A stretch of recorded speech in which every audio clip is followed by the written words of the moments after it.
This show is part of the RetroZap.com podcast network.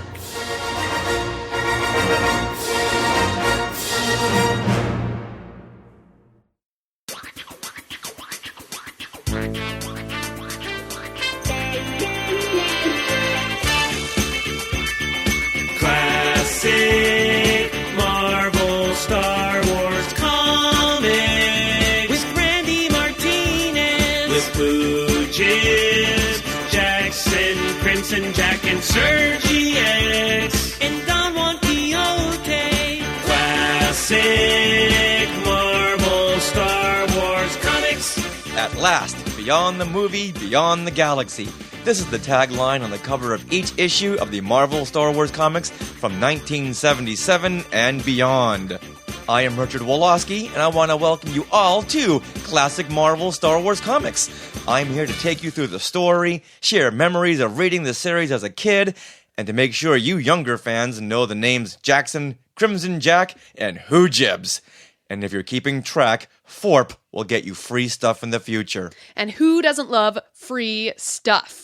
Well, hello everyone, I am Sarah, and of course this is the show where we take you through each issue of the vintage comic series. Some of these were made before my time, before I was even born, so I will give you my fresh perspective since this is my first time reading these comics.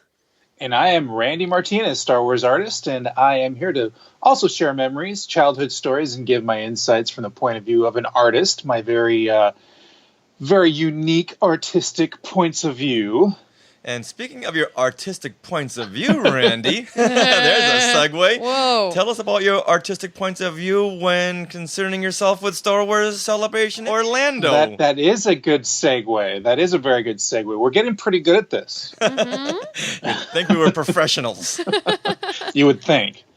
But yes, Star Wars Celebration Orlando is unbelievably just a few weeks away. Can you guys believe that? No, we don't want to believe that. Too close, too Scary. close. Back up. Time, slow down. Well, of course, on the fun side, we wanted to get here quicker. But for those of us like you Skywalkers and myself who have a lot to prepare for the show, and we have a lot to prepare for the show, time is running out faster and faster and faster. So, I wish I had at least another week more, but, we got to do what we got to do and always come through on celebrations. So pretty much I'm on schedule, but it's a tight schedule. Right. Well, tell us what you have. I mean, you have an actual art show print. This is, it's obviously 40 years of Star Wars, 1977 to 2017. If you haven't seen the print yet, again, go to randymartinez.net and you'll see all of the main characters from A New Hope and The Force Awakens. This is kind of a bookend, kind of a concept of the bookends of the saga. But the border all the way around this, I don't know if a lot of people know this, all those characters that are from the Star Wars saga, the rest of the saga, there's exactly 40 characters on the border. Wow. So 40 characters for 40 years of Star Wars. Oh, that's amazing. That's some good math. Yeah, it's a little bit of math I learned in art school. So. So watch, there will wind up being like 55. This year, I am going to be in the Star Wars Celebration Art Show Pavilion that is put on by Acme Archives every year. And I'm going to have a table there along with a lot of other great artists. And if you are not familiar with the art show, what that is it's kind of a pavilion that they put aside. It's usually right in the middle of Celebration where they have, well, not all of the recent Star Wars artists. They have artists from all the decades that come to the art show, and they choose about 25 to 30 artists every year who apply to go to Celebration and create a unique print to be sold exclusively at Star Wars Celebration. And so what you got to do is you got to come up with a concept, you send it into Lucasfilm, and only people who have done Star Wars art for official things in the past get invited to just audition. So it's a process. And then you put that concept in. If they like the concept, then they say, go ahead and finish it. And then you are part of the art show. And these prints that I'm speaking of, they're a limited edition. They only allow 250 prints to each artist, and each artist comes up with their own design. They're only available at Star Wars Celebration. And this is a very unique and very special thing for the artists, because normally that license to do anything with Star Wars, as many of you know, very, very expensive. And it's actually an exclusive license that is owned by Acme Archives to do fine art prints. But for this one show, Celebration, whenever they do it, they allow about 30 artists to create their own image, like I said before, and we get the one-time license to create 250 prints and sell them. Wow. So this is very, very special to not only the fans, but especially the artists, because it's our one time to do something that is legal, and that is a license of Lucasfilm. So it's really, really special to me. You use the word legal like you were foreshadowing something. Well, yeah, unfortunately, you know, there's a little there's always people out there that are unscrupulous doing things, and unfortunately I was a victim of one of these people who actually have swiped my art off of my Facebook page, and they're putting it up for sale illegally. Wow. And they're making prints, t-shirts, coffee mugs, you name it, and they're selling it without a license. I get no money from that. Lucasfilm gets no money from that. It's 100% illegal.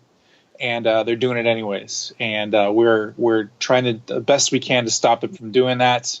I have Lucasfilm helping me out with that, and Acme Archive is on that. But these things take some time, so it's really unfortunate because they do it to a lot of artists. I don't want to come off like I'm the only person that this happens to. I'm just one of many who are falling victim to this really bad thing out there.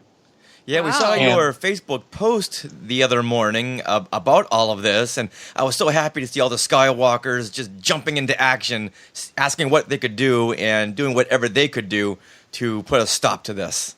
Yeah, and I really want to thank not just the Skywalkers. Skywalkers came through great, of course, but all the fans, my personal fans, my friends who are artists, my friends who are not artists. They reached out to all their friends. So there's a lot of Star Wars fans who might not even known who I was, and they really came through. And once they understood what was going on, people came through and started to report these people and to go online and spread the word. And I'm telling you, there's still a lot of work to go. Like I said, the battle's not over. We're still fighting these people to try to get it taken off, because I'm losing money.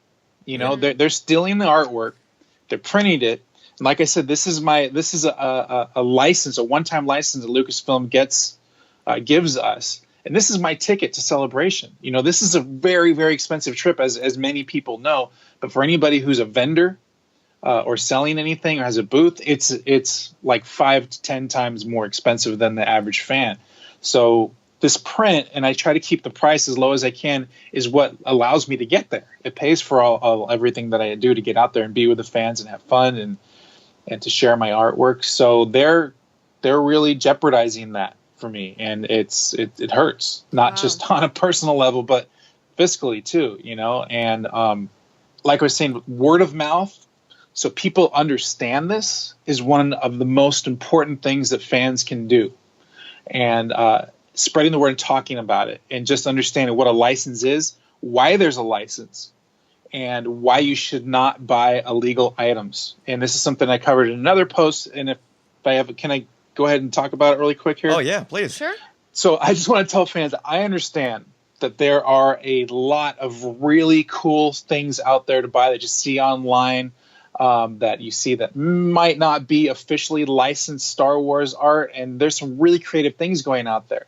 But it's really important for everybody to understand that when you buy something that's illegal and is not licensed, it not only hurts Star Wars and Lucasfilm, it hurts the companies like Acme Archives, and there's a lot of companies who own license because they're losing money from that.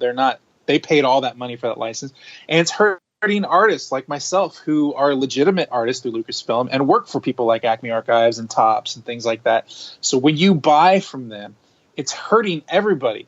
And what that essentially does to come around to hurt the consumer is that when people like Topps or Acme or these companies who own the license, when they're losing money, they have no choice because it's a business to raise the price of the product. So in the long run, the consumer, the fans, you're the ones who end up paying more for the licensed products that you like because you're buying illegal products. Not to mention the artists and the people that you're hurting along the way by buying these illegal products. So I want to tell fans that as much as I understand, I sympathize with you that there's a lot of really cool stuff, and we get the wants, and sometimes we're like, I don't care if it's not licensed. What could it hurt? It really starts to add up when everybody starts doing it. So I just want to encourage people to really think about it. Just, I'm not telling you what to do. I just want you to think about it and think about what your decision, what the consequences of what it does out there. So that's kind of the message I want to get. And people may think, well, come on, it's how badly could it hurt Lucasfilm or Disney to take a couple of cents of profit? But it's not just them. It's the artists and, like you were saying, the companies that pay so much money for the license. It affects so many different people. So it's not just these two big, giant corporations that are involved. There's so many different people. And like you said, the consumers, because it drives the price up. Exactly. And also what it does for the consumer, that license, when you see, officially licensed by Lucasfilm or the copyright symbol for Lucasfilm, what that also does is it is for quality. It ensures that the consumer is getting a quality product because Lucasfilm is not going to license and put their name on anything that is not of quality. And quality is everything from the quality of the art, but also the quality of the actual product. So let's take a T-shirt, for instance. If you go online and you buy an unlicensed, unofficial, something funny of Yoda on a T-shirt, well, the T-shirt that you get is probably not going to be the highest quality T-shirt, and the print itself probably isn't going to be anything that quality. And there's no control or anything that makes those people do top quality products. Right. So when you see that license, now let's go back to how I'm being the victim here and these people stealing my artwork. They swiped that image off of Facebook. Now, anything they print that on, it's not going to be a quality print. It's going to be a low resolution image that they got off of the computer. They don't care about the consumer. All they care is that you made that order. So when you get your product and it's blurry and it's on a cheap T-shirt or it's on a cheap piece of paper, they don't care. They just made that sale to you. So that's the other thing. You got to think of the quality. I'm putting out a quality product. I spent 3 months on this print while I was fighting pneumonia, and it's really, really detailed. It's really, really it's one of the most detailed pieces that I've ever done. And I printed it special Giclée, which is the highest quality print that you can get on fine art paper, which is archival, guaranteed to last at least 100 years. Now, we're not going to be around to see if that's actually true. But, our grandkids, might be able to. So, but again, that Lucasfilm licensed products that you buy is so important that you understand what that means and what entails and what goes into that and why you should support that. Right. You're not just giving money to a mouse. Right. Oh, no, not at all. You know what? Let's go ahead and tell everyone where they can buy your fully licensed art. Okay, well, the official way that you can, there's two ways to get there. Okay, the easiest way for all the listeners to find it is just go to randymartinez.net. Right there on the front page of my website, you will see the Star Wars Celebration exclusive print right there on the front of it. And at the bottom of it, you can see the explanation of how the whole Celebration Orlando art show works. And right there is a link to a company called darkinkart.com. Okay, and that company is part of Acme Archives. They are the official sponsors of the art show, Acme and Dark Ink Art. And that is where not just myself, but many of the artists in the art show have their prints for pre-sale. And what pre-sale basically means is that you can go there and order your print ahead of time so that when you go to Celebration, all you got to do is pick it up. And if while we're on that subject, I just wanted to say that is one of the number one reasons to get a print in pre-sale, okay? Because the lines to everything at Celebration get really, really long. There's lots of great, fun things to do at Celebration. Nobody wants to get caught up in any type of a line. So if you want one of my prints or any of the artist's prints, if you want to get them at the show, there will be a few available, but you're probably going to have to wait in a line to get it. Why wait in a line? just pre-order it, and then all you got to do is go up to my table, and your name's going to be on a list. Come with a photo ID and pick it up, and then you can go to the next panel that you want to go to, or go buy some Star Wars toys or whatever after that. Well, easy enough. But like you were just saying, there's so many fun things to do, so why wait in line? Now let's tell everyone about a certain fun thing they can do Saturday night of April 15th. Now, that's when we're going to have our Skywalking Through 40 Years of Your Fandom podcast stage show. Yeah. Woohoo! And you know what, we're so excited, Randy, that you will be joining us for part of that show. I will. I'm excited too. Yeah, because we are going to have a mini classic Marvel Star Wars comics show within a show. And that's going to be so exciting. Just like last time at Star Wars Celebration Anaheim, you were part of the show, so you got to keep up the tradition. And this time we're going to do a mini show like Sarah, you just said, and we're going to talk about a certain piece of art, which... let's keep that under wraps until that week. Okay. We can give him a hint. I'll give him a hint. Okay. It's not Van Gogh's Starry Night. Oh. Well, now we have to change everything. Thanks, Randy. All right, no, we shouldn't have brought this up. All right, well, details to follow on that, but it'll be a mini segment, and of course, like we always do, get these Skywalkers involved. We'll want everyone's input on this selected piece of classic Marvel Star Wars art. Yes. And plus, we now have classic Marvel Star Wars comics buttons to give away. Woohoo! Yay! They're flying their way through the mail, and there are 2 ways you can get them, Skywalker. So listen up. If you happen to pre-order Randy's print or buy it at the show, and then when you go by his booth to pick it up, then you can get a classic Marvel Star Wars comics button from Randy. Or if right. Or if you come up to us during the show at some point and just say "Forp," you get a button. But these are very, very limited quantities. Yes, much more limited than our regular Skywalking buttons. They're very exclusive. So you have to be able to say that magic word or get Randy's print. All right, with that, now let's dive into classic Marvel Star Wars comics, where we're going to cover issue number 13, Day of the Dragon Lords. And yes, that name finally did stick from the last issue. Oh, so they previewed it and then they said the right name. Okay. But now, just to catch everyone up, when we left off in the last issue, Doom World, Luke Skywalker, C-3PO, and R2-D2 are still stranded on the water world in the Drexel system. Luke and the droids are captured by Governor Quarg and brought back to their base to await their pending doom. Meanwhile... Oh, Randy? Meanwhile, Han Solo, Princess Leia, and Chewbacca are leading Crimson Jack and his hijacked Star Destroyer to the Drexel system under the pretense that there is treasure to be found. Now, in this issue, Day of the Dragon Lords, we pick up where Luke Skywalker has been forced to join Governor Quarg's group in their battle against the Dragon Lords. Randy? Meanwhile, aboard Crimson Jack's space cruiser, Han Solo is trying to talk his way out of trouble when Crimson Jack realizes that they have been duped into coming to Drexel. But Quarg's jamming equipment on the planet's surface causes a disruption on the space cruiser, which is enough of a diversion to allow Solo, Chewie, and Princess Leia Organa to escape in the Millennium Falcon to the surface below. The Falcon splashes onto the water-covered surface of Drexel, right in the middle of an epic battle between Quarg's men and the Dragon Lords, with Luke Skywalker caught right in the middle. What's gonna happen? What are we gonna do? I don't know. But before we go into all that, let's give a little background information on this issue, which was released April 11th, 1978, which still predates Sarah. Absolutely. It's written by Archie.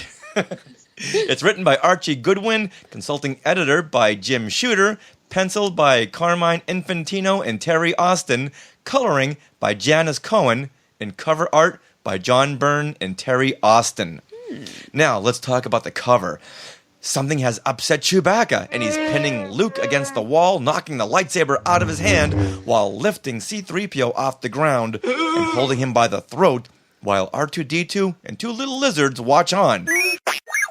3PO says, "Master Luke, this time we don't dare let the Wookiee win." And the caption reads, "Friend against friend on a star-lost world. Deadly reunion." Wow. Oh. Lots going on here. So, Randy, take us through the cover art here. Well, first off, for me, this is jumping the gun a little bit here. Okay. In terms of favorites. I'm not going all the way to favorite panel yet, but I just want to say that this is the most exciting part of this entire comic book is the cover. That's a little preview there. Don't tell everyone that. Well, I'm just for personal reasons. Oh, okay. It's no slight towards what's in the comic. I'm just saying for me, because this is the first Star Wars appearance of Mr. John Byrne. John Byrne and Terry Austin, cover artist here. Probably most famous, of course, for the X-Men in the 70s. They are the ones who illustrated the Phoenix Saga, of course, which the X-Men movies kind of were based on, and the early ones. And John Byrne was a idol of mine when I was a kid. I still love his work. When I was a kid, you couldn't do any better than John Byrne in the comics. He was the guy. So for John Byrne to do a Star Wars cover, I totally had not realized that he had done this cover until we went back to do this podcast. So seeing John Byrne's art in the Star Wars world is always just awesome to me. Wow. It's like when Prince sang a Foo Fighters song at the Super Bowl. It's like, the two of my favorite things together on one page, So now, as a John Byrne fan, can you tell what he did as opposed to what Terry Austin did? Well, John Byrne was the penciler and the basic layout artist, and Terry Austin was the inker. And together, these guys were a powerhouse back in the 70s and through the 80s. I mean, John Byrne worked on just about every comic book superhero that you could ever think of, and I think he did very little Star Wars art, but the two of them together were like chocolate and peanut butter, man. They were like Reese's peanut butter cups. They just went perfectly together. They were symbiotic. They were like a Jedi and midi-chlorians, sort of, Nice. Wow. In comics, that is kind of a rare thing. There's a lot of great inkers and a lot of great pencilers, but when an inker can anticipate and they understand what the penciler is thinking, it's a rare kind of connection. And these two during the 70s they were rock stars. They were the Rolling Stones of comics back then. Wow. Now, do you think John Byrne looked at a picture of Chewbacca from the movie and said, no, I need him to be more dynamic, much more of a Sasquatch, of a $6 million man Sasquatch? Because I'm in sure this cover, he is huge. Yeah, I'm sure that he did, and they're known for making big dynamic characters. There's the X-Men. So this is you can totally see the X-Men in this comic cover here. Yeah, it almost looks like it's Colossus covered in fur. Yeah, Right. Yeah, I was gonna say Beast. Yeah, or Beast. Beast. Probably even better analogy there. Very similar there. But I love it. I'm not a huge stickler on making sure things look just like the movies, but hey, it's John Byrne and Terry Austin. You don't look a gift horse in the mouth, whatever that means. I just know that goes with this Right. sign here. All right, good Right. deal. All right, Sarah? Well, we did post this image to our Facebook group, and Patrick Izzo agrees with you, Randy Martinez. He wrote, John Byrne drew that issue. He has done some great work over the years and has worked for both Marvel and DC. X-Men, Fantastic Four, Superman, Iron Man, just to name a few, and he was entered into the Will Eisner Award Hall of Fame in 2015. So I thought that was cool. Thank you, Patrick, for that info. And as to this cover, well, when I looked at it, oh my gosh, what is Chewie doing? It's frightening. Like, if I was a kid, I'd look at that cover and be totally turned off from this comic, because I see our hero, Chewie, and he's hurting Luke. He's hurting 3PO. I'm very sad. So I don't like this cover at all. And it's hard for me to look past this and to look at the artistic way it's drawn. I just don't like the cover. You know what? I was a very sensitive kid, and I thought the same thing. Yeah? I was so turned off and saddened by Chewie, the big lovable Wookiee we saw in the movie, and now here he is. He's raging with steroids, and he's knocking Luke with one hand and lifting 3PO by the throat with the other hand, and he does not look happy. And I almost didn't want to read this. And I recall my friend and I would always get the comics and talk about it the next day, and I kept saying, I haven't read it yet. I haven't read it yet. I haven't read it yet. Because I didn't want to know what brought that on. If only there was podcasts back then. But see, that's the beauty of the cover, is that it makes you feel something. You know, that's the beauty of any great art. Doesn't matter what you feel. What matters is that the art made you feel something. You know, and the fact that it gave you all these emotions and everything is really, it's not something to be taken for granted with art. You know, art should make you feel something, and in a comic book cover, that's not very common that it makes you feel something. So I think it's very important to recognize that John Byrne made Chewbacca scary looking and made it look like there's a lot of chaos in there, because it made the fans like, oh my god. And what does that do? Even though you kind of turn off, you still want to find out what the heck's going on. Yeah. Right. You still bought the comic, and ultimately it sold comics, and that's the job of the illustrator. Oh, I agree. And I took a whole course at Emerson College all around art and the make of meaning, and I aced that course because I loved just that notion that art, good or bad, can make you feel something. Mm-hmm. All right, now let's see what this cover made the Facebook group feel like. Okay, well, I have one. Hector Rios Jr. kind of spins it in a good light, and he says, I guess 3PO is getting his own version of a great big Wookiee hug. So that's a better way of looking at it, I think. Randy, any of these comments stick out to you? The one that says, meanwhile. I believe that was Ryan. That's Ryan Stempley. Yes, it is. He knows you only too well. Oh, this is so Now, cute. Oh! James Rowan, he says, I have these art pieces that were available through stores like Ross, and he posted a picture of The covers. These covers that are on these wooden plaques that are about like 24 by 12. Why do I not know about these? That's really cool. These are phenomenal. Here's a picture of this one we're covering right now, 13. Next to that is the plaqued cover number 7. And then Star Wars Number 1. number 1. Yeah. And they're on these boarded plaques. We're going to Ross when we're done with this. No ands or buts about it. How have I never seen these? I don't know, but it's like the entire comic book cover. I wonder if there's a price. Well, there's company out there. I don't know their name, but they produce a lot of like chain retail store like art. Yeah. You know, if you go to where they sell art, you know, framed art to put up in your wall, like at Target or Ross or something like that, and you'll see that they have Marvel and they have DC and they'll see Star Wars stuff in there. That's it's not connected to Acme, but they mass produce stuff like that, and it doesn't get a lot of fanfare. So sometimes you can see those types of things. And if I'm not mistaken, I think they actually had the Star Wars number 1 like plaque at Target a few months ago. Wow. Oh, wow. Wow. What that's really section neat. is this? What section do we not ever go in? Well, you know, at the Target in Hollywood, they have a section where the DVDs and video games are.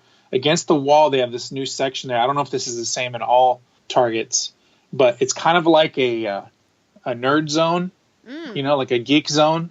And it has and I mean that with the best, warmest intention.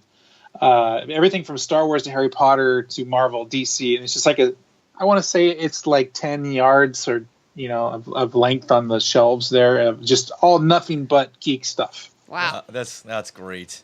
Well, let's see. So some of these other comments are so funny. Carlos Esteban Munoz Zuniga, he says, Very good.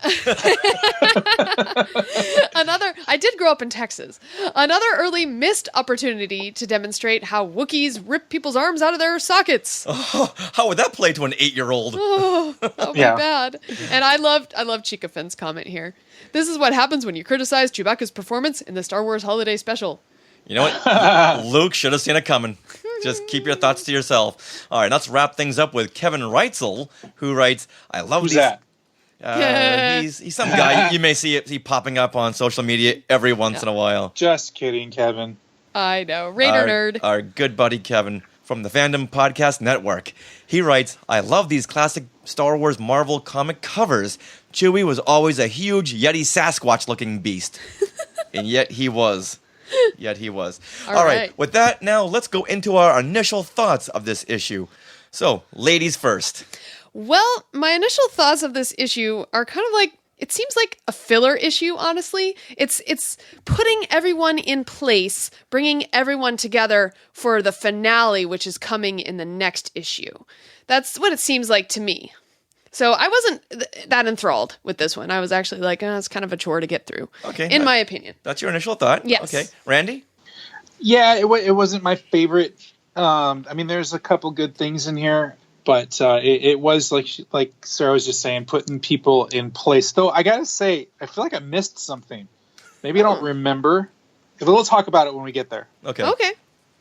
All right. Now, Richard, what about you? I like the story and where the characters are at this time. And yes, we have to build to certain arcs. Every issue can't be its own standalone, so we have to build and build to a conflict. And I think this is doing that quite well. I just wish Governor Quarg looked like he belonged in the Star Wars universe and not in the G.I. Joe universe. Yeah. I was never a G.I. Joe fan. Sorry, Kevin. But I just wished he was more of an alien, something like we'd seen up to this point. We haven't really seen a whole lot of humans. I'm going back to the Han Solo arc where we had people like Jackson. Right. We had Effie the droid. We've had... Yeah, those 7 against the world or something. Yeah, there were humans in there, but there was a lot of aliens too. And right now we're getting too many humans. I'm not being prejudiced. I just want to see more aliens. You anti-humanist. No, Richard, representation matters, even for aliens. Thank you. I think this guy did become a G.I. Joe character, though. Wasn't he Sergeant Buffet or something like that? I have no idea. I've never picked up a G.I. Joe. If you just made that up, that's brilliant. All right, now let's talk about this issue, brilliant or not. Let's see where the listeners stand. All right, now we open up on a splash page. Now, Randy, tell us artistically what we're looking at on the splash page. A lot of ink, a lot of color. We are basically looking at the big city-sized pirate ships covered with moss or something, but these huge, gigantic kind of water world island boats that are, once again, we're told how big they are, but they don't look that big. But we're told they're big. Yes, I see that. And then we see a skiff here in the foreground. The Hydra Skimmer. Oh, Hydra Skimmer, thank you. They have names. Oh, I just like to call it a skiff. Make sure you get that right, Sarah. I'm all about accuracy. What? They're all about they're Star Wars vehicles. I just TIE fighters. Mm-hmm. Okay, so I think you're good as long as you don't say the thing. Right. All right. The thing that goes pew pew. Yeah. I like that thing. All right. Now, in the story, Governor Quarg is telling Luke that his job as governor is to enforce the rules of his ship, and any off-worlders are to be slain, or any metal or machinery to be cannibalized. So things do not look good for our heroes. No. And Luke shows Quarg that R2 has been fixing a Hydra Skimmer. Sarah, remember that name? Okay. That Quarg's own men thought should be junked from the last issue. Quarg sees Luke's point and overrides his own policy as long as the droids continue impressing him. So they have to keep fixing stuff in order to stay alive. Yeah. Well, you got to earn your keep. I guess. And 3PO says to R2, do you understand, R2? Your work will determine if we continue service as proper robots or end it as bailing buckets, fish hooks, or worse. What the heck does that mean? And why is C-3PO calling himself a robot? Yeah. What is up with that? Only Luke has called the droids robots. Mm-hmm. But that line, Randy, any insight as to what he's talking about? No. Or worse. He's just babbling. I think he's just like talking to talk.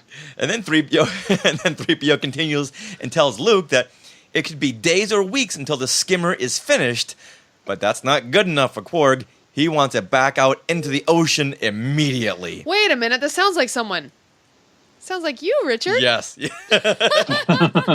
you want something done, you want it done immediately. Yes, there's nothing. You know what? Suddenly, I like Quark a whole lot. And then we cut to the half-assembled skimmer out in the ocean with Luke in the driver's seat. So Quark says he wanted it immediately. Cut to the skimmer back in the ocean. We see who won that fight. If Luke can use it and pass a test, which is to blast a pile of logs out of the water, then he and the droids have a secure future with Quark and his floating city. Luke starts up the skimmer to the relief of 3PO, who says to R2, "I feel your resetting of the laser cannon feed system was done far too swiftly." Is this foreshadowing, do we think? I don't know. Let's see. Will the laser cannons not work when Luke finally needs them? All right, Randy, any notes on this set of panels? They're pretty straightforward. I mean, the only thing that I found is interesting is that he's just going to put this new guy, Luke, in one of their ships and just send him on his way without anybody on board. Well, that we know of. But Well, he does have R2 and 3PO as collateral. Oh, okay. See, I guess I didn't get that. So if Luke takes off, well, he's got his machinery to cannibalize. Right, that makes sense. Oh, okay, I see. So now that one panel they show him there, because I was going so fast looking at R2 fixing the Hydra skimmer. The thing. Yeah, the Hydra. And so it doesn't really, I mean, but honestly, okay, before that panel that you see, you kind of see the wood that 3PO and R2 are standing on while the skimmer is going away. Uh-huh.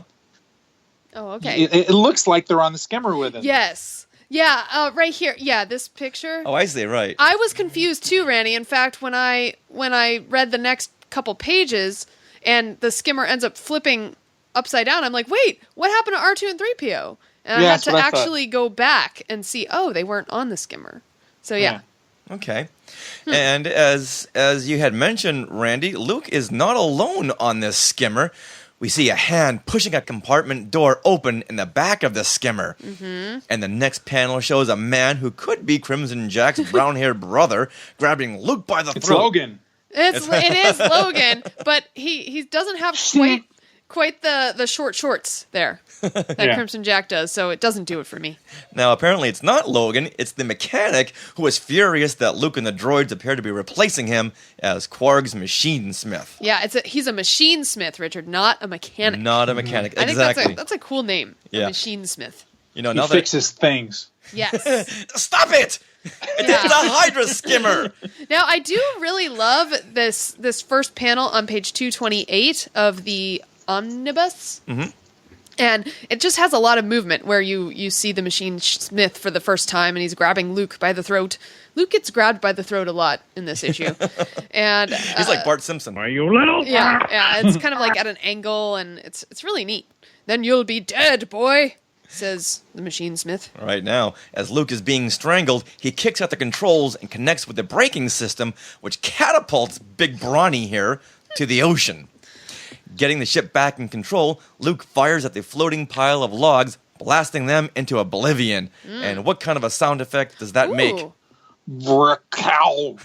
Oh, I heard it as Vracow. How about you? Vracow. It was a very small explosion. Oh, no. Remember, like 3PO said, that the laser cannon systems were done a little bit too swiftly and maybe aren't working as well as they should.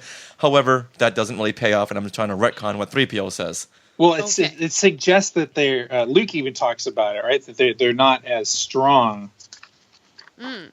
They're not as powerful as they could be. But looking at this panel, where Luke is blasting this pile of logs, it looks like a Death Star blast. I mean, those logs are going every which way. Yeah. Well, you know what? They have to make this comic dynamic for the kids. Well, that they did. Yes. And that's something new, though, I thought, in terms of that lasers can have different power settings or power levels? index or whatever, power levels. Yeah, that's very true. A laser's not just a laser. Yeah. All right, well, back on Quark's ship, Quark congratulates Luke and tells him the job of the machine smith is his for life. Now, why doesn't Luke tell Quark about Big Brawny? That's what I'm calling the Logan-type character that came out of nowhere. Big brawny. Wait, But he doesn't say, hey, by the way, there was a guy stowed away here. I'm not sure what Right. happened to him. Right. But he was catapulted away. And who was this guy? And what's up? Yeah, and where did he go?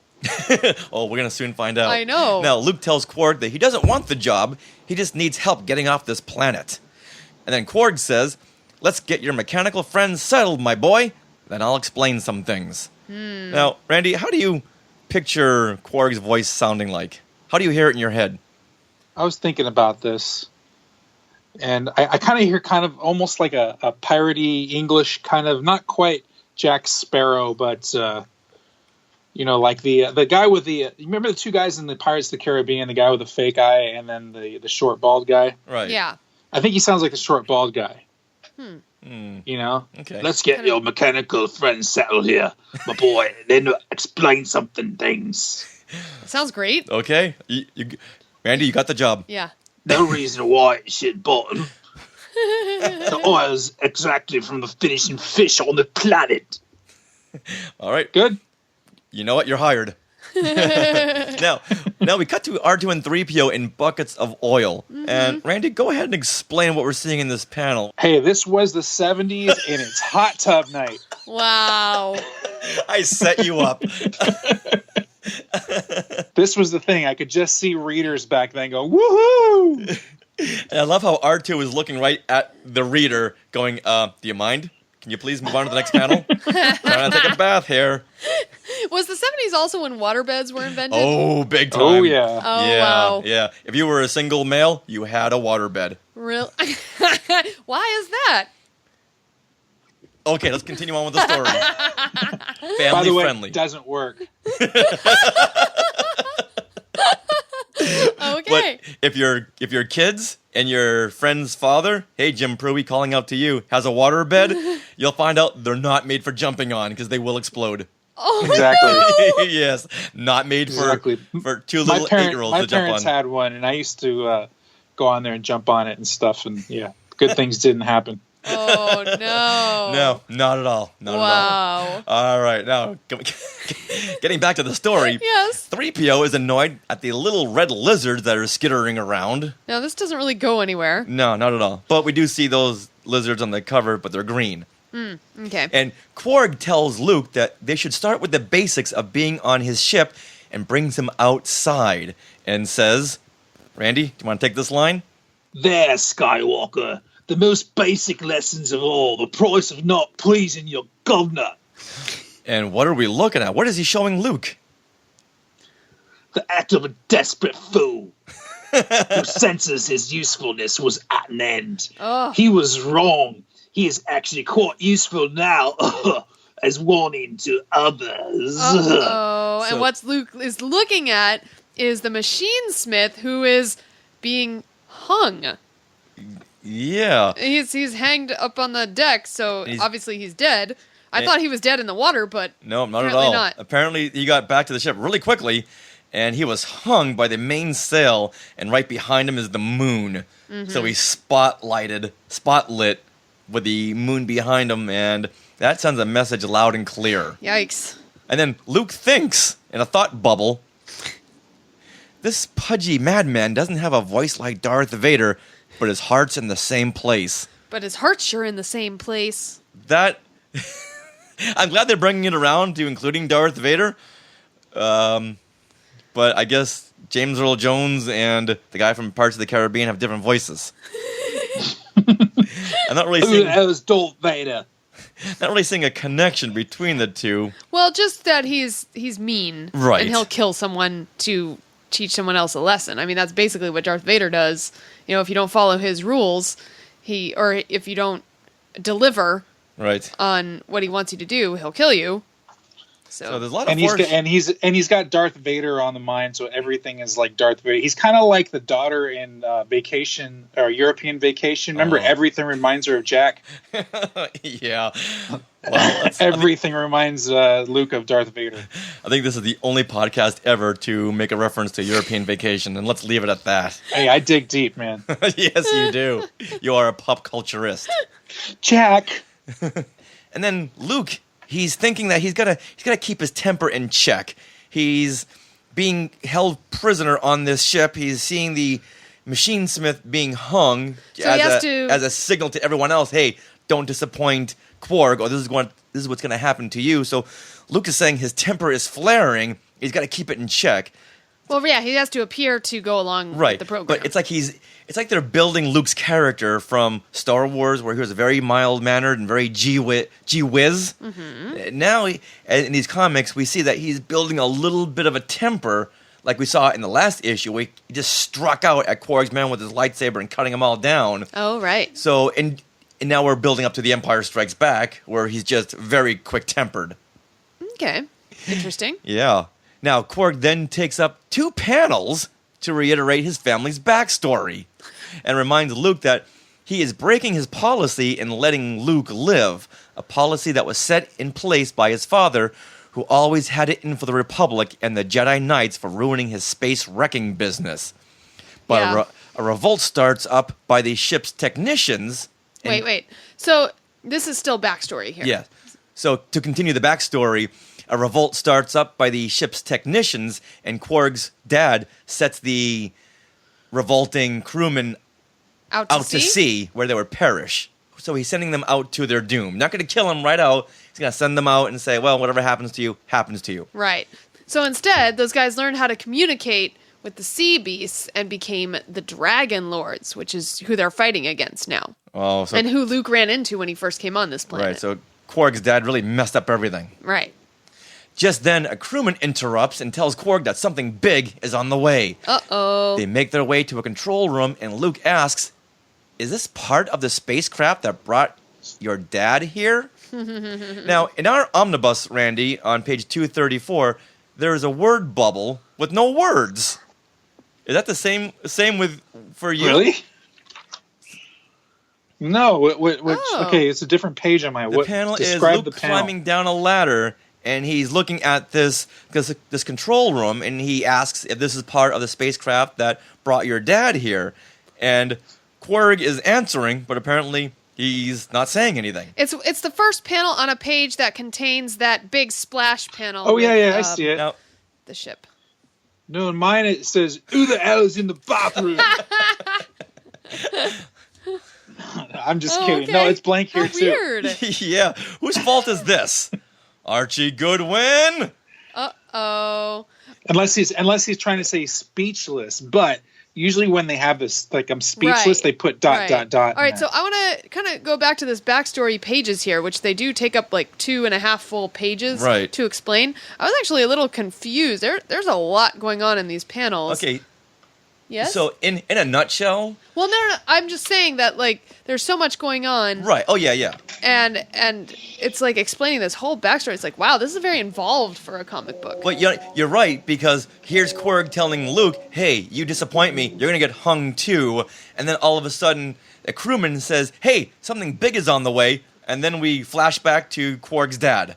Right. So yeah, there is a lot going on, a lot they're trying to communicate. When Right. we know what, we already got this backstory in the last issue. I'm not sure why we need it right now. They could have done it in one panel and been fine with it, but like you said, they spent 2.5 pages on this. Okay. So, in a nutshell, with Quark's dad, he used a sonic jammer that was used to knock out ship's computer systems, causing them to crash. Okay. And once that happened, Quark's dad and all the scavengers would go out and scavenge all of the ship's remnants. Right. So that was their business. And that I guess they would kill people. I mean, Yeah. if the ships crash in space. And that's why the Republic and the Jedi Knights stepped in and said, hey, we can't have you guys doing this. Right. Which is why Quark has it in for the Republic and the Jedi Knights. Yeah, so bringing it back forward nowadays, Quark has the ability to do the same thing to any ships entering the Drexel system. Right. Because they still have the remnants of their old ship. Right. Because obviously Quark is the one that brought down Luke's ship. Exactly. So now we know. Now we know that, when A plus B equals C. Right. Yeah. Or M, as we're seeing here. Yes. And he not only brought down Luke's ship, but now he's pulling down another ship that has just entered the Drexel system. And what ship would that be? That would be Crimson Jack's stolen, hijacked Star Destroyer. Yeah. Oh boy, Quark, you don't know what what kind of heck you just unleashed. So what's interesting about this is that Luke, when he knows that there's a giant ship that they're trying to take down, Luke is thinking, I only know of one craft that big, an Imperial cruiser. But this is after the Death Star, right? Right. So he does know of another ship that's bigger, but I know he destroyed it. But maybe there could be another Death Star that's bigger than the Imperial cruiser. I'm just saying. Well, maybe he's not considering the Death Star not. spaceship. Okay. Now, aboard the Star Destroyer, Jack begins to question why the rebellion would hide their treasure on a water world. This is what Han and Leia, who are also aboard the Star Destroyer, told Jack, so Jack would take him there to find Luke. Because Right. Leia knew that Luke was somewhere in the system, so Leia told Crimson Jack, hey, there's a treasure down there. You take us to the Drexel system, and we'll get you to that reward. And Yes. Han Solo's all on board with this. Of course it's a lie. So that was the part that I missed. These were in the last couple of Last issues. couple of I issues, think actually yes. 2 or 3 issues ago. How they knew that Luke was there. I was like, did I miss something? Yeah, so in a couple of issues ago, yeah. in issue number 11, Leia went out looking for Luke. And then that's when Crimson Jack kidnapped her. So she was on her way to the Drexel system already. Yes. Yes. Okay. Yes. Because she knew Luke was there. Crimson Jack kidnapped her, and then Leia and Han got together and planned out this devious scheme that, hey, we know Luke is in the Drexel system. Let's tell Crimson Jack that there's a treasure there, because what pirate can refuse a treasure? So they say, hey, take us to the Drexel system. We'll give you that treasure. And then they kissed each other. yeah, and they didn't really have an end plan No. once they got there. Yeah. They just figured, let's get there and figure it out as we go along. Yeah. So they probably should have referenced something about that. Yeah. Like Leia knew where Luke was. Little do they know it's a ruse. Something Right. like that. Well, they do have a panel that says, meanwhile... No. Randy? Meanwhile, Meanwhile, Jack's assistant, Jolie, is bringing Leia up to the deck, and the jury is still out if she's got a crush on Leia or a crush on Han. And Jolie is bad-mouthing Han, and Leia says, Jolie, have you ever considered that sometimes when we seem to hate someone, it's to hide the fact that we're really attracted to them? ooh, yeah, very good line reading. Now, is she talking to herself? Well, definitely this leads into Empire Strikes Back. Yeah, there you go. There you go. It's all leading up to Empire. Yeah, in fact, I love this part here because Leia and Han have some little spats together, and they really bring back that Empire Strikes Back feel. but that next panel looks like Leia and Jolie really hate each other. Oh yeah, and let's see. Yeah, So- but she's wearing an outfit to impress. Who? Oh, Jolie. Oh Yeah. yes. Impress who? All right, now, a crewman then tells Jack that he's detecting more than just water below. Maybe Han was telling the truth and that there is a rebel treasure down there. And Han says, it takes a big man to admit when he's wrong, Jack. But I bet you can do it too. That's funny stuff. That's funny stuff. Yes. Now, suddenly the ship loses all power as Korg's sonic jammer jams the destroyer's controls. Now, what is up with Chewbacca in this panel? Randy, what's going on there?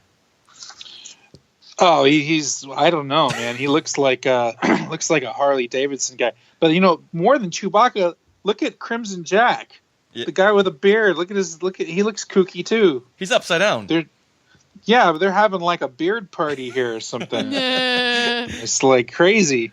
Now, from when we saw Chewie last to this panel here, did he take a Bic razor to his face?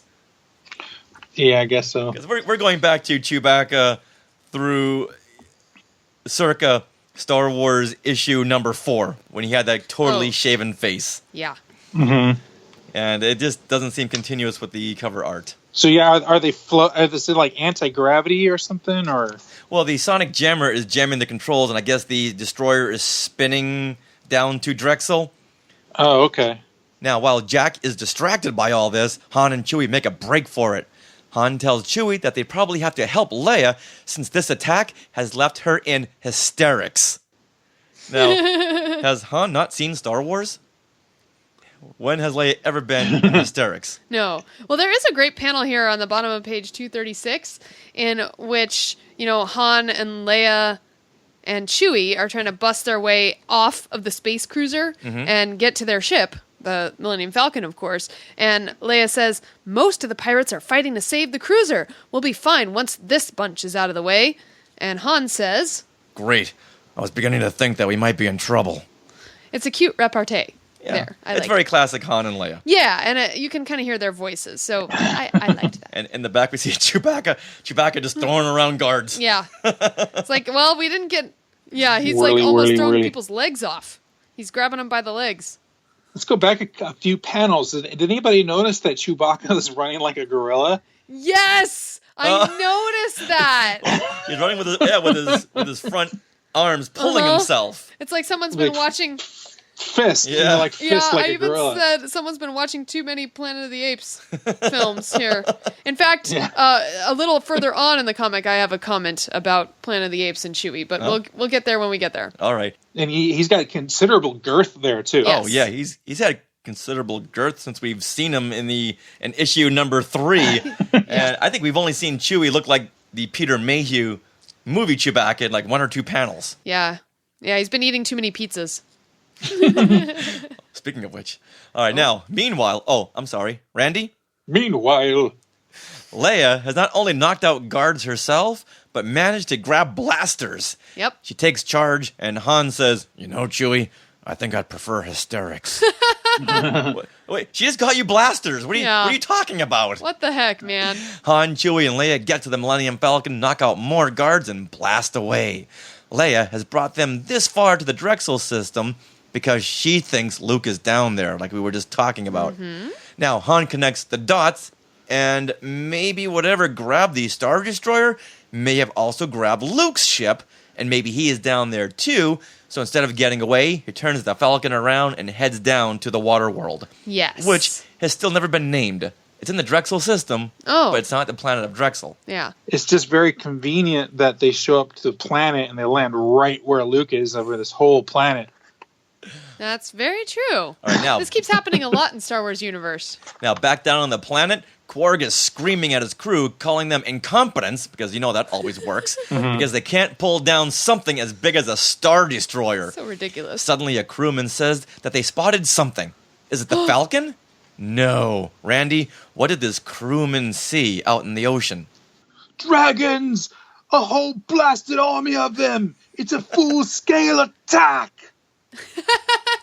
So on the water horizon, we're seeing dozens of these dragon beasts and the dragon lords all coming to Quark's ship in a very nice sunrise. Or sunset, based on whichever image. Depending on how you feel this battle will turn out. Yeah, exactly.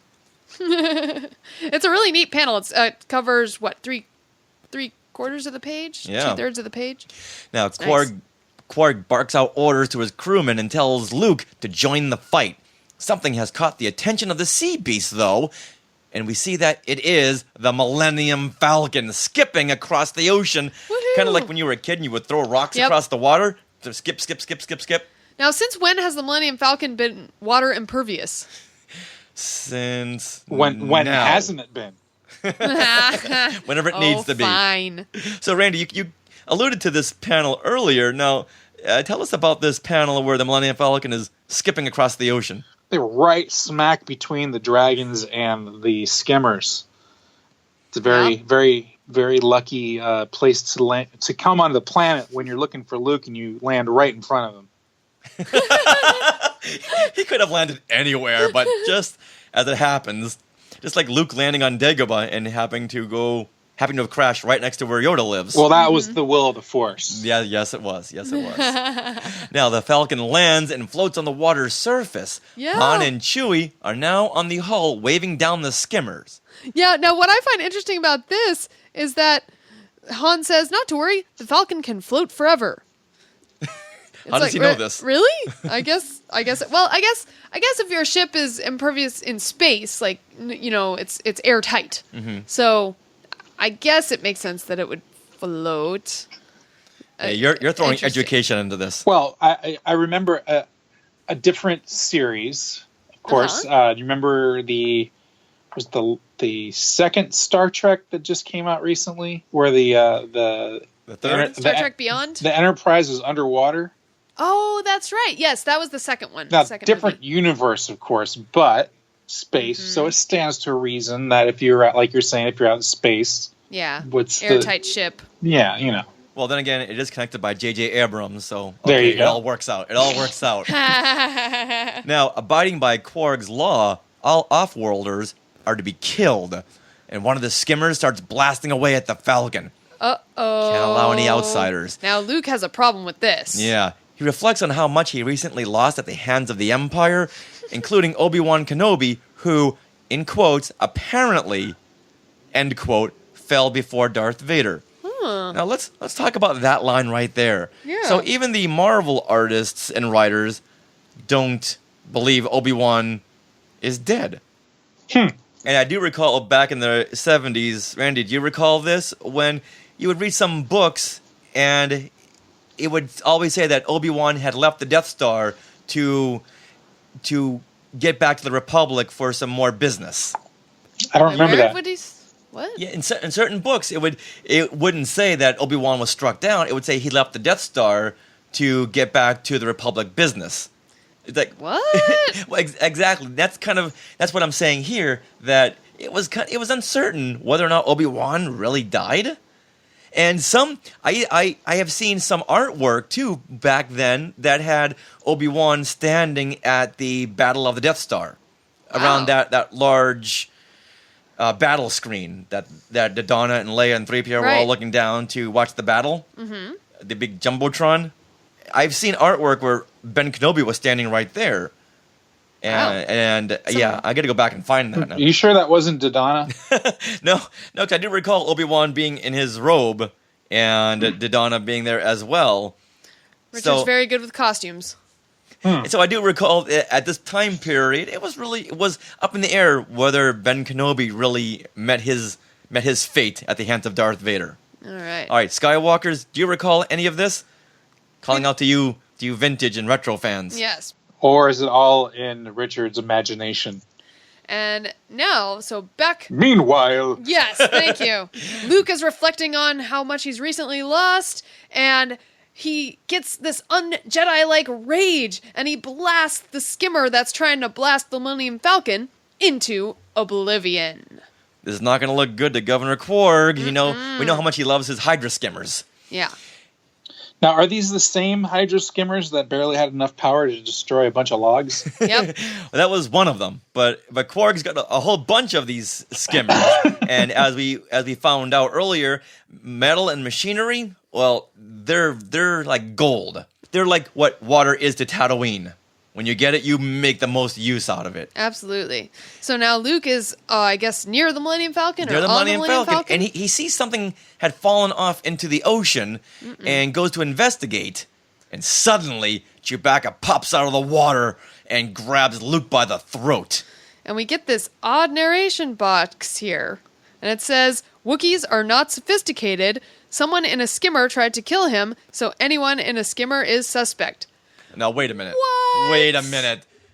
Chewbacca pilots the Millennium Falcon. He fixes the Millennium Falcon, and they're not sophisticated because of why? Now, this is where my Planet of the Apes comment comes in. Oh? I think someone has been watching too many Planet of the Apes, and you know that whole prejudice against apes, and they think that apes aren't sophisticated, and apes are like, no, they really are.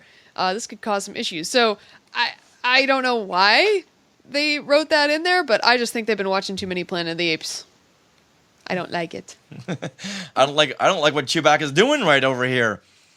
And he's popping out of that water like a shark. Look at him. Yeah, he is. So he grabs Luke by the throat, and does he bring him into the water? That's not the... oh, no. That's the least of Luke's troubles, because now the other skimmers are attacking after what they just saw what Luke did to that first skimmer. Mm-hmm. So now there's a big battle going on in the ocean.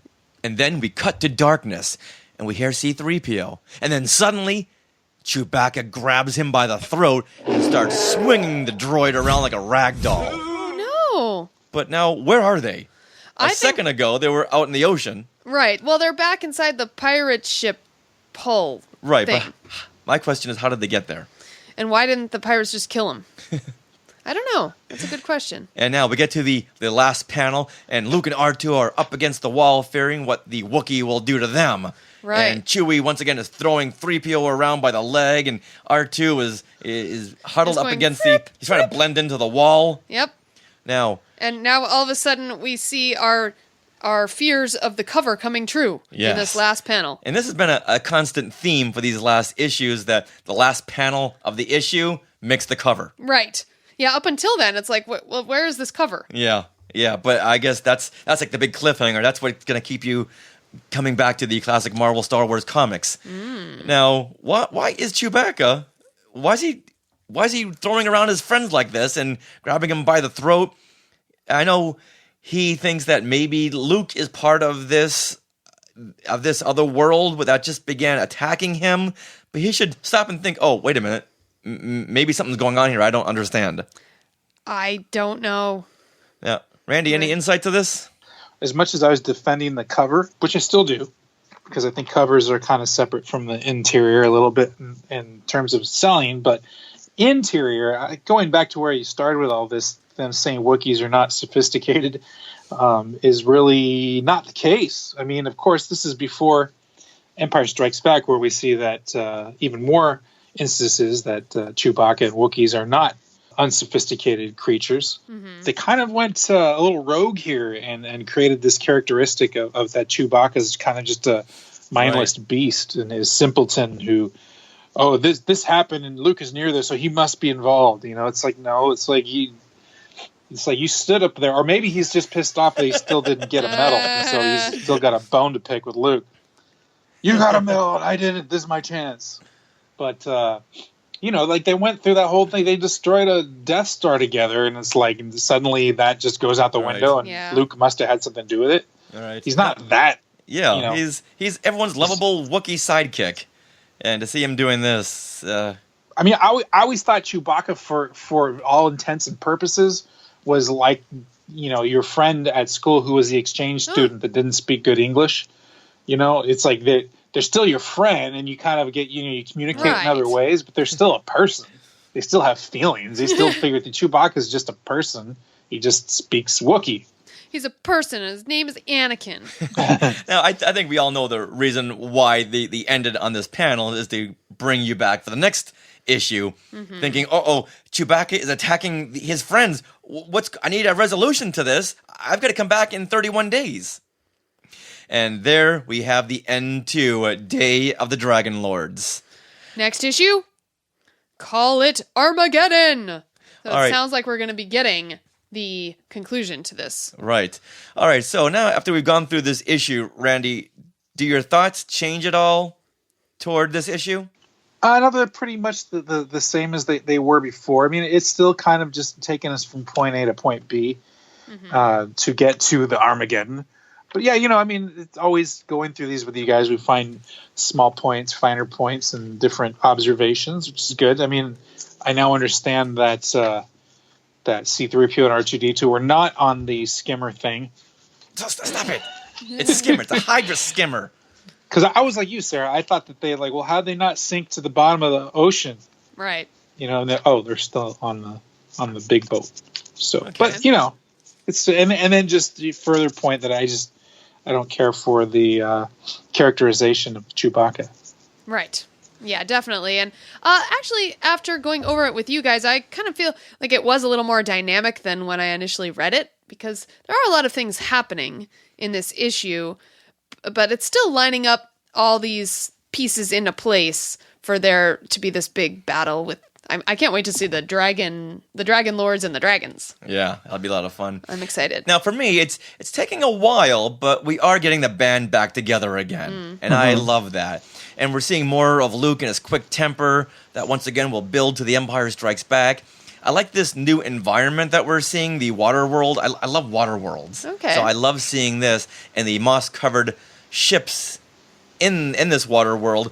I just wish they didn't look so much like pirate ships. It's a little too earthly. And Governor Korg, once again, just too much in the G.I. Joe realm, and I'm not crazy about that. So I'm ready to see Darth Vader return. Oh, okay. Yeah, let's get back to Vader. You're itching for him. Yeah. All Gotta have some more Vader. All right, well, before we wrap up this episode, we need to go over our favorites, which is often the best part here. So let's go into our favorite line of dialogue. So, Randy, can we start with you? Well, I'm weird, but I like the dialogue between Jolie and Leia where they're talking about, do you ever notice that sometimes when you seem to hate someone, you're trying to hide the fact that you're really attracted to them? You sound like a couple of high school girls, High school Valley girls. Yeah, I didn't know Jolie was 15 years old. Yeah. I love it. She's like, Okay. I'm so sure. Like, the only thing I'm considering is using the blaster if you keep talking like that. I hate you, by the way. So it's not so much the actual dialogue, it's how you hear it in your head. Exactly. But, so that's my favorite bit of dialogue. Okay. Nice. Gotcha. And actually, jumping off you, Randy, I like the dialogue that kind of shows the repartee between characters. So I really love on page 239 of the omnibus, there's a panel at the bottom where where Han and Leia are flying the Falcon and they're trying to escape onto the water world.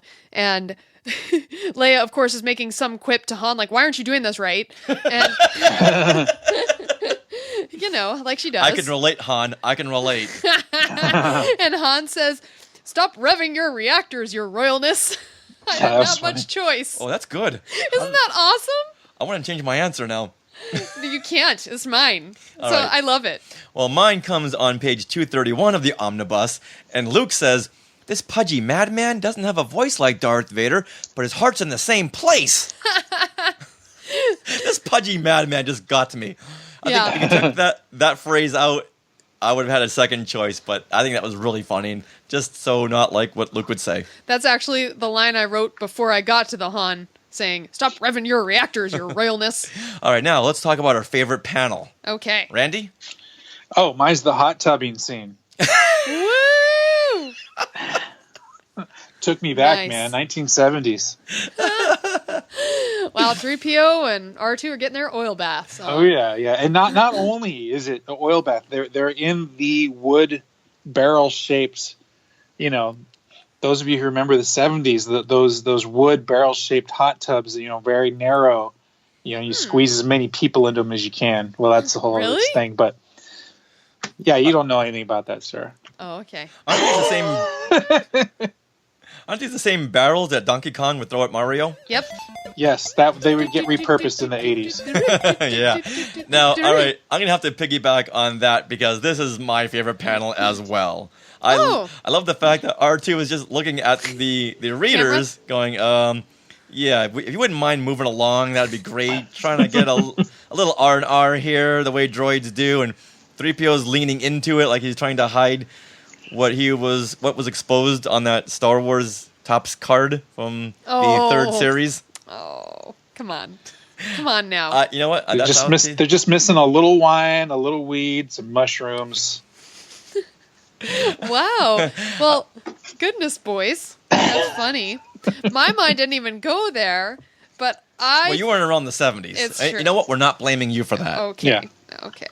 Well, mine is a kind of a toss-up between, on page 238 of the omnibus, you have that beautiful page with all the dragon lords heading toward the pirate ship, with the big sunset/sunrise. Right. So that's really cool. And then the page right before that, though, I think I have to go with the Millennium Falcon escaping from the Imperial cruiser Star Destroyer because, well, it's the Falcon. And I tend to love anything with the Falcon. It's very dynamic. It's very dynamic, yeah. And I like the colors there, too. You got the green world, you got the black sky, and you got the gray ships. Yeah, I'm just not crazy about the fact that the mandibles on the Falcon aren't as long as they should be. Yeah, it's a little wonky. Yeah, it's almost too round without giving it any shape. Also, what do you say about this on the next page, page 239 of the omnibus. One panel. Oh, no. There's like 4. I just have a question about this. Okay. It's not my favorite. Okay. It's the one where the Falcon is skipping over the water. Okay. Is it drawn wrong? Because it looks like, well, the mandibles are very short. Right. And then there's something, instead of on the left side. Well, the cockpit's on the right side. Right. Yeah, but what is this? That's the escape pod hatch. Oh, okay. So you'll see one of those on both They sides. just drew it real big. Yeah. Oh, it's a little bigger than normal. Okay. And the radar dish is square. No, it's not. No. No, it's not. Oh, I'm just you're trying funny. to tie it into Force Awakens. Okay. All right, now, what is the most non-Star Wars moment or line of dialogue? Sarah? Okay. Well, I really hate, it's not really a line of dialogue, but it's, of course, that Or moment. part. Right, the moment where Wookiees are not sophisticated. Okay, that's a good one. That's like, yeah, I just don't like that. Okay. Randy? Same for me. It's just overwhelmingly. I mean, we've had all kinds of non-Star Wars things like elves showing up and things like that, but this is like really like way out of the realm of Star Wars. I mean, one of the main characters, and they're just giving him characteristics that just aren't there. Right. Right. Now, for me, I almost want to say this panel of Chewbacca throwing 3PO around like a rag doll and attacking his friends, but that's the obvious choice. I'm going to go with the panel on page 231 of the omnibus where the Master Machinesmith is hanging by the ship's mainsail. Ooh. That's a little too gruesome for Star Wars at this point. Okay. I'm not liking that. Definitely a good pick there. All right. Now, let's talk about the issue's most valuable character. Randy? Well, I actually was going to pick the droids because they do have 3PO has a lot of dialogue and there's a lot going on. But then you let me do the voice of Quarg, so he's my MVP now.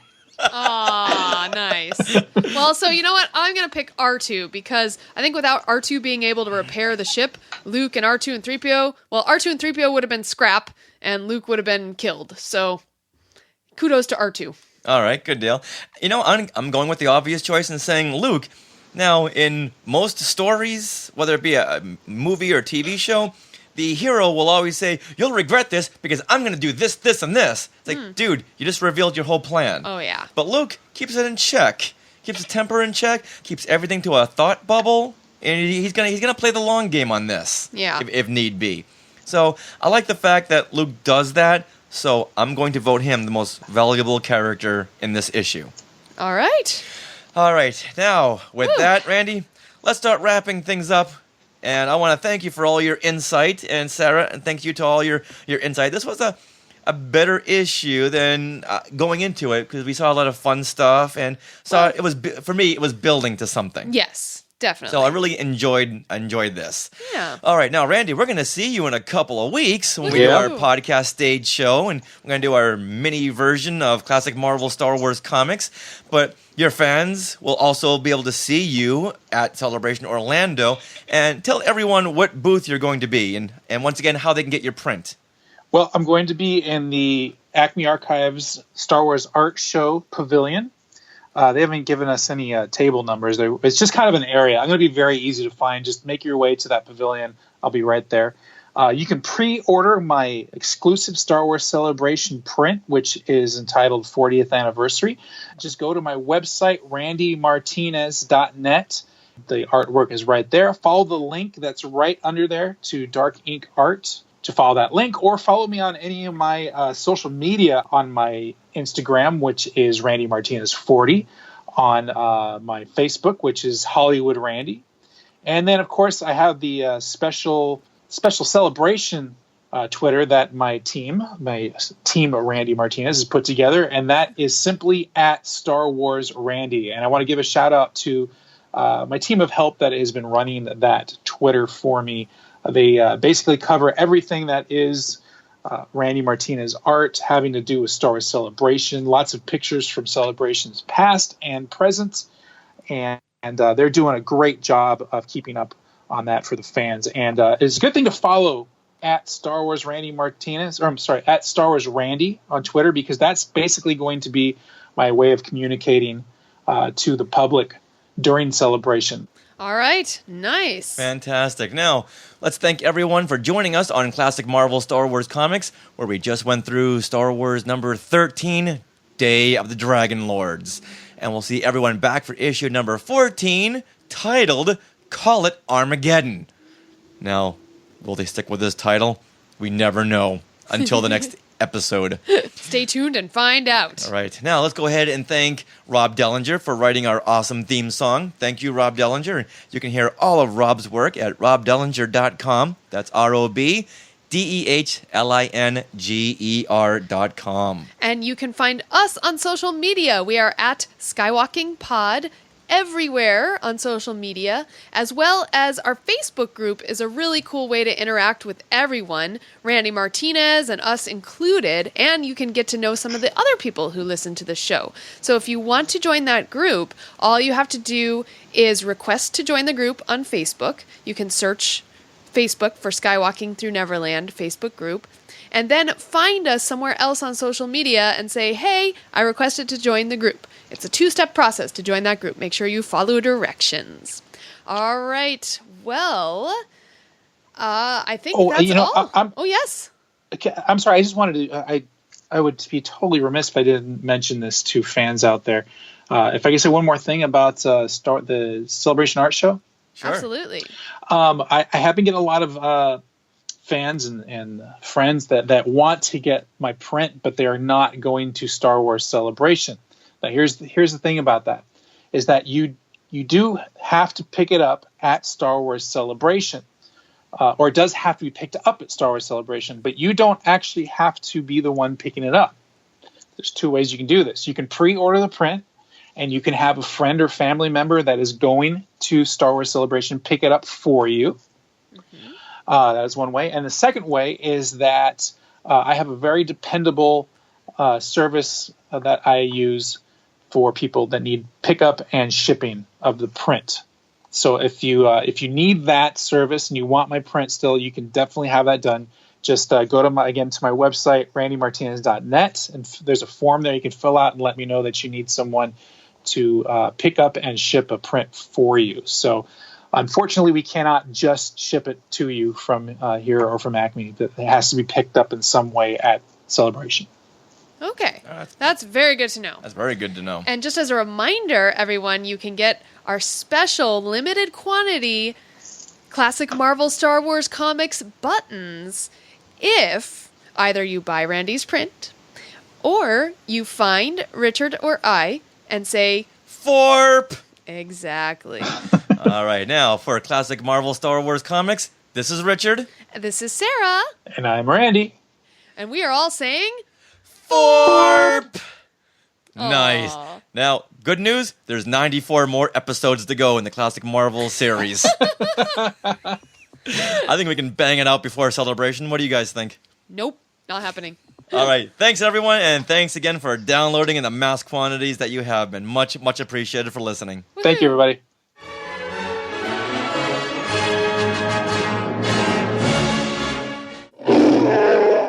Let's take a quick break. Oh, for crying out loud. For crying out loud. Coffee. I'm so sorry about this, Randy. Yeah, I've never seen him so angry. I'm so I look really angry on the radio. Every single recording. You know, we just need a, what do you call those bedpans in the office here? Oh, yeah. See, I love these ads. You guys don't get that in the omnibus. I get all the ads. No, but you know what? Maybe in the next episode we can start talking about those. Because I just dug up all my original comics. So maybe we can pick a couple of ads. That'd be fun. Yeah. So Randy and I are planning the next episode. Uh-oh. Okay. All right. Sorry. All right. So just say ladies first. All right. And suddenly the ship loses all power as Quarg's sonic jammer jams the destroyer's controls. One more time. Now suddenly the ship's... Yeah, so it's a cute repartee. Yeah. There. Repartee? How do you say it? Repartee? Yes. All off-worlders? Off-worlders? Now, abiding by Quarg's law... We want to thank everyone, of course, for coming back to Star Wars. Yeah. All right, with that. Classic Marvel.